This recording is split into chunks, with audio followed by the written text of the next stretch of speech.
Thank you, Shri Gopanaji, senior leaders of the Congress Party, media friends.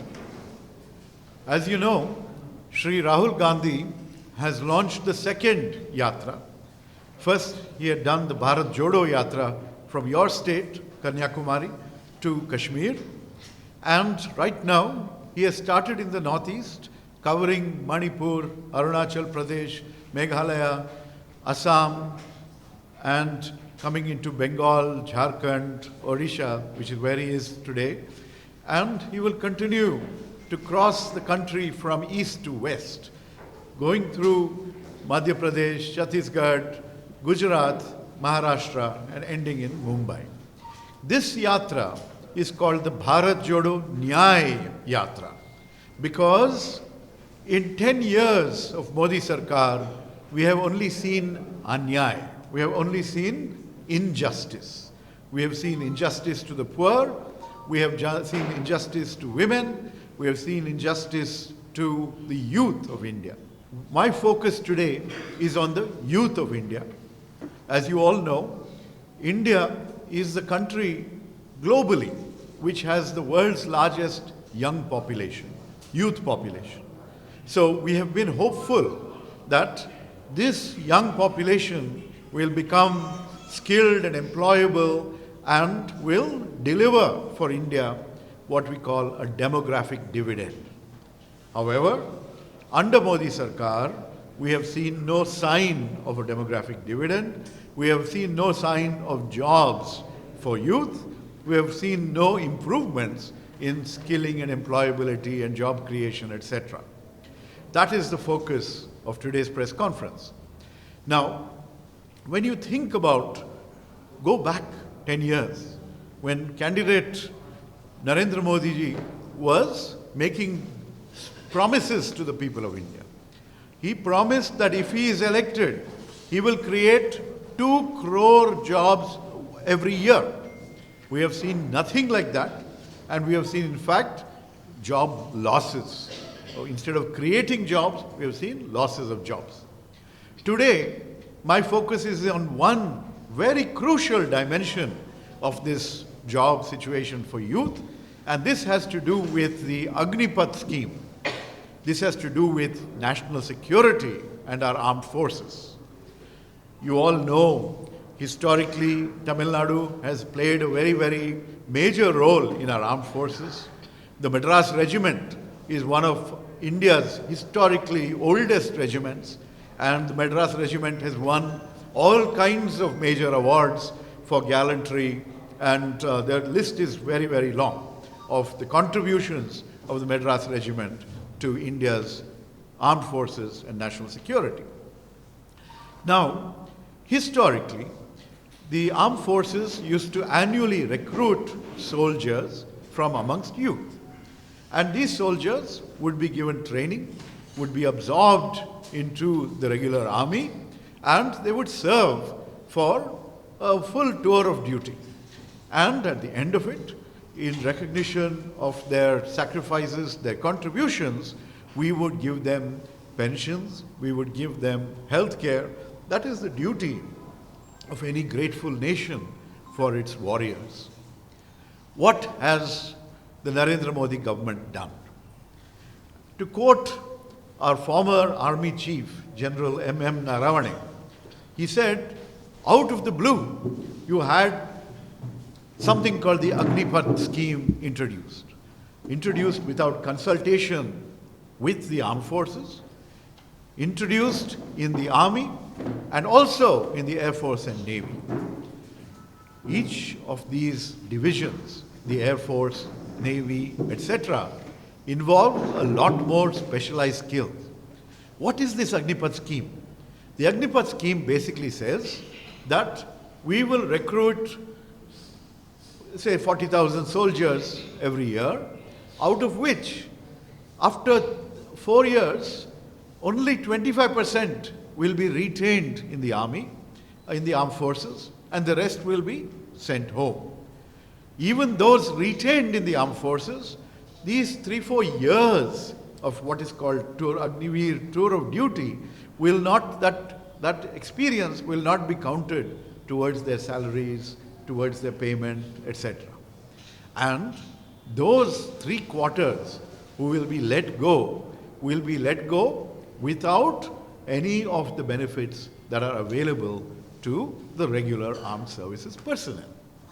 Now, in addition to all this, in the run-up to this program, we have a lot of criticisms of the Agnipath program, and I don't even have to give you our criticisms. We can give you criticisms from various retired generals and brigadiers, etc. And they say that this is going to create a situation where the army is going to be less prepared, because if people are going to not be sure that they're going to serve their career in the army, how willing will they be to lose their lives in defense of Mother India? How willing will they be to contemplate the unemployment that waits them once they come out? These are all concerns, because India's youth unemployment rate is at a historic high. You have seen that for youth between 15 and 25, 40% unemployment is what we see. And we see large numbers of graduates not getting jobs. When Uttar Pradesh, they put in, called for applications for peon positions, masters and PhD people applied for that. That is the kind of situation in this country under Prime Minister Narendra Modi. That's the kind of unemployment that we see, especially for our youth. Now, in this context, when you think about the Agniveer Tour of Duty program, what has happened? Over the last few years, a large number of people have applied for selection for the regular army before this Agniveer program was announced. And the government took their deposits and their application fees and said, we will send you examination intimation. Nothing was done. Nothing was done for multiple years. And now we have 1,45,000 people who are waiting for those examinations and who now know that even if the examination was conducted, they will not be able to serve in full careers except for a small fraction of them in the armed forces. So basically, you have a situation where nearly 1.5 lakh youth have been cheated. They were promised careers as soldiers fighting for the defense of Mother India, and now the game has changed, the rules have changed, maybe because the government wants to cut down on costs. No cost is enough. No cost is high enough for the defense of Mother India. The government needs to get its priorities right. But what it has done now is it is depriving 1.5 lakh aspirants of the opportunity to serve in the armed forces. So when we talk about Nyay in our Nyay Yatra, when we talk about justice, we are talking about justice for our youth, for our soldiers, for our aspiring youth who want to serve in the defense of Mother India. And for this, we need to make sure that these people, that justice is due to them, and we will fight to give that justice to them. So in this connection, we have launched at the end of January, 31st January, Sri Rahul Gandhi launched a program, which is what we're going to take. It's called the Jai Jawan campaign, and as part of the Yuva Nyay agenda. And what we want to do is return, number one, return jobs that were cruelly snatched away from the 1.5 lakh youth because of the Agnipath scheme, and we want to reintroduce the previous recruitment system for the armed forces. So I'm here to announce a multi-phase program where the Congress party is going to reach out to the people of India and to reach out to the soldiers and defense personnel who have retired and tell them that this is the anyay that is being done to our youth and to our potential defense personnel. So in February, the first phase called Sampark we will create a Nyaya Patra, a form and a leaflet, and our workers will go to defense families and request the youth who are preparing for army recruitment to join and support the movement. We will go to their homes and get their signatures in digital form. In the first half of March, we will organize satyagrahas in every city, in the Gandhi Chowk or in the Shahid Chowk, where we celebrate, commemorate and remember our martyrs who fought for freedom. We will do a dharna and we will do a satyagraha, basically saying that we need to do justice to our youngsters who want to join the army. Then in phase 3, we will do a Padayatra in the second half of March. In every district, our coordinators will coordinate with the people of the region and also with the Nyaya Yodhas who have joined the Nyaya Yatra. So between March 17th and 20th, we will do these Padayatras. We will launch a missed call campaign. The number is 9999812024, and we will also ask people to register for these dharnas in www.jaijawan.in, JAYJAWAN.in. Now, basically, we want to emphasize in this Jai Jawan campaign how the youth of India are being cheated by this Agnipath program. First, they get lower monthly salary than regular army soldiers. They get about 21,000. Regular soldiers get 45,000. If they were to be martyred in the defense of Mother India, then their families of people who are part of this Agniveer program, their families do not get the support that would come to martyrs from the regular soldiers. And they would not get pay for 15 years and pension for lifetime. They will not be able to avail of medical and other facilities. And they will just get limited insurance and access. Most importantly, they will face unemployment once again. Because the historic method of recruiting people for our army is not going to be taken forward under this government. As a result, the youth's dreams, those who wanted to prepare and become fit and brave, and wanted to serve the nation, their dreams are being shattered. And if you look at what has happened in the overall country, economic growth, especially after demonetization, slowed down, collapsed after COVID, and now is slowly limping back.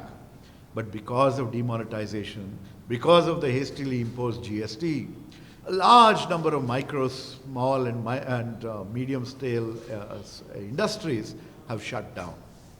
These are the engines of growth. These are the engines of employment. And those industries being shut, those businesses being shut, means that youth do not get opportunities there. So it is not just the Agniveer program that is cheating 1.5 lakh soldiers or aspiring soldiers already. Across the economy, we are seeing only major problems affecting the youth of India. So it is important for the youth of India to stand up, and we are giving a call to the youth to go out there and join us on these Jai Jawan program. If you recall, when this program was announced, there were actually huge riots in North India. There were protests in Telangana, and there were also protests in Tamil Nadu. You would know that there is an army village in Tamil Nadu called Kamavanpettai in Vellore district. In 2022, there was a lot of protest in this village because youth historically from Kamavanpettai have been at the forefront of wanting to serve the nation through the armed forces. Now, this is an issue that is affecting all our youngsters across the country. And therefore, it's important to get the armed services, retired personnel, and everyone aware of the damage to national security that is being done by Modi Sarkar just to save funds in terms of pensions and salaries, etc. Our country is already facing national security challenges. We have reports that China has created a situation in Ladakh where we cannot, our Indian army cannot patrol points that in a couple of 100 square kilometers, in patrol points that we used to be able to patrol. When questioned, the Prime Minister says no one has come in. The Prime Minister will refuse to utter the name of China when questioned about this whole issue. This is not the way we protect the interests of the people of the country or the borders of our beloved nation.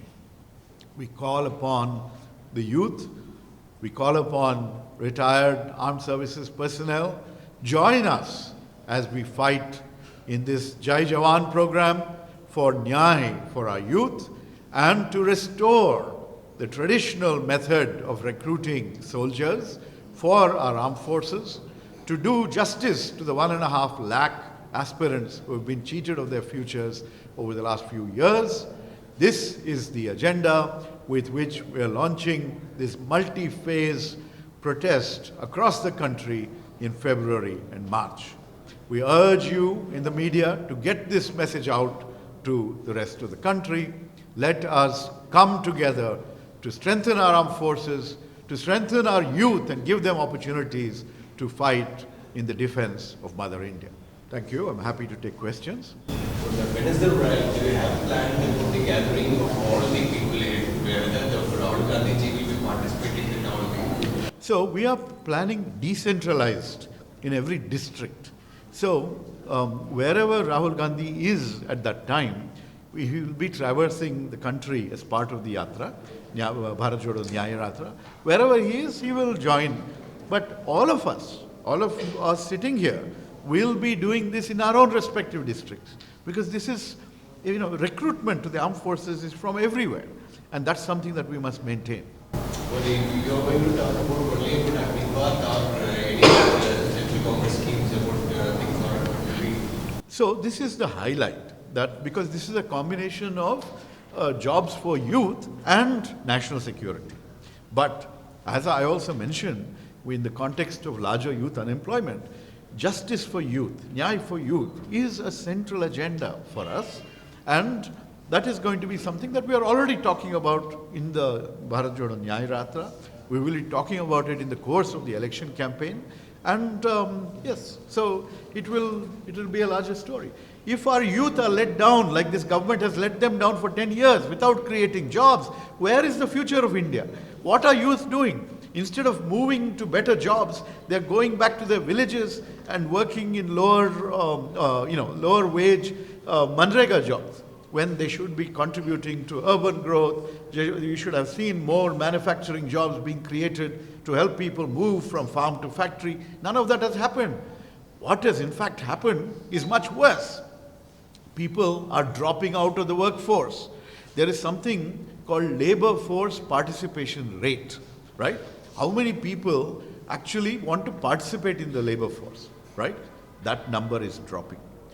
Women, you're seeing some change in that, but you're seeing that change for women in rural India, where women are being forced to go out and work to help the family survive. And if you look at the unemployment rate, the definition of unemployment is number of people seeking work and not getting it. But when the labor force participation comes down, that means people have become so disillusioned and disappointed, they're not even seeking work.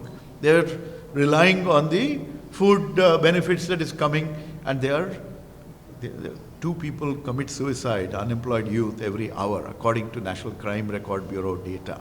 This is the tragedy we are facing. What does the Prime Minister do? Talk about something else. Accuse us in the Congress of something else. Okay? Give all kinds of false stories and misinformation. That is what we're facing. Distractions, religious distractions, anything to keep attention away from the actual reality that is hurting our youth, our future. BJP says that they have given 14 lakh jobs in the government and things also. But as Congress said that no, there are no jobs are being provided. Rosen Mehta and every 6 months. They are saying that individual investors are saying that 14 lakh jobs have been provided to the concerned people and beneficiaries. So, thank you for that question. So what we have to do is to go a little behind that data, right? So if you see, what are those jobs? Those are unfilled government jobs that are being filled. This is no new job creation. This is not net job creation. These are empty positions that have started to being filled, right? Now, if you look over the last 10 years, employee count in public sector undertakings has come down from 1.73 million in March 2013 to 1.46 million in March 2022. Okay, so number of jobs itself is coming down. Okay, and many of those jobs, when they are, what shall we say, when there is an opportunity to fill those positions, those are not filled. All right, so let me just give you the other crazy thing that happens under this government. Whenever data is negative, the government stops collecting that data. We have to rely on private sector surveys, Center for Monitoring Indian Economy, CMIE, and get data from them. Because, you know, NDA government means no data available. You ask about farmer suicide, you ask about job losses, no data available. You ask about hunger, no data available. Anything that is negative, this government stops looking at that data. So, unemployment is now has reached a 45-year high. The number of unemployed in 2012 was 1 crore. Today it is 4 crore. 1 in 3 graduates is looking for a job. Engineers work as coolies. PhDs apply to be railway peons.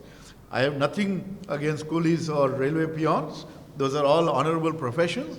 But these people are overqualified. They should be getting better jobs. Okay, that's not happening. So this is the problem that we are talking about, the demographic disaster that has been caused by the lack of growth, the lack of job opportunities as a result of the mismanagement of the economy under Modi Sarkar. BJP is trying to just criticize Bharatiya Jodha Yatra and things that Rahul Gandhi is doing even in the parliament also.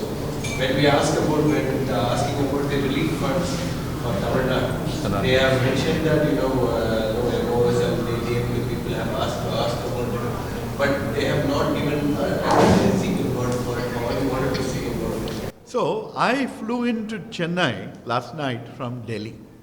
I was in Delhi to participate in a dharna, unprecedented historic dharna, led by Chief Minister Siddaramaiah and Deputy Chief Minister D.K. Shivkumar. And why were we there? Because the same injustice that is happening to Tamil Nadu that you're talking about is happening to Karnataka. In the last Finance Commission, they changed the formula for distribution of center and states' share of taxes, of centrally collected taxes. Basically, as a result of this change formula, southern states that have been good at population control were going to get less money. Karnataka lost a substantial portion of our revenues that we would get from the center as a result of the change formula. In addition to that, the Finance Commission had written down saying it's Karnataka and 1 or 2 other states is getting a much lower amount than it historically got. You have to give a 5,000 crore amount to balance that. And the Finance Minister, Nirmala Sitharaman, who is an MP elected to the Rajya Sabha from Karnataka, has not released that to us. She makes a statement in Parliament that she follows the Finance Commission recommendations. Absolutely not. There is also recommendations about water projects, various things like that. None of that. Announcements that she has made in previous budgets for at election time for Karnataka have not been fulfilled. So similarly, the amount of money that should have come from the center to Karnataka would be similar in Tamil Nadu. We have asked for funds for drought relief. No sign. Amit Shah ji, who is heading the committee for drought relief, said our leaders met him. And he said, we will take it up in the next committee meeting. That committee has not met since then, since quite a while. and our drought hit people are suffering. We are giving from our state funds, but we need more. And that's the job of the central government. It has funds for this, and they're not giving it to us. So why this discriminatory attitude towards South India, towards Karnataka? That is what we're protesting. And we want to bring the nation's attention. We want all of you here to also follow, join us in exposing the kind of injustice that we've seen for Karnataka in all these contexts. Thank you very much.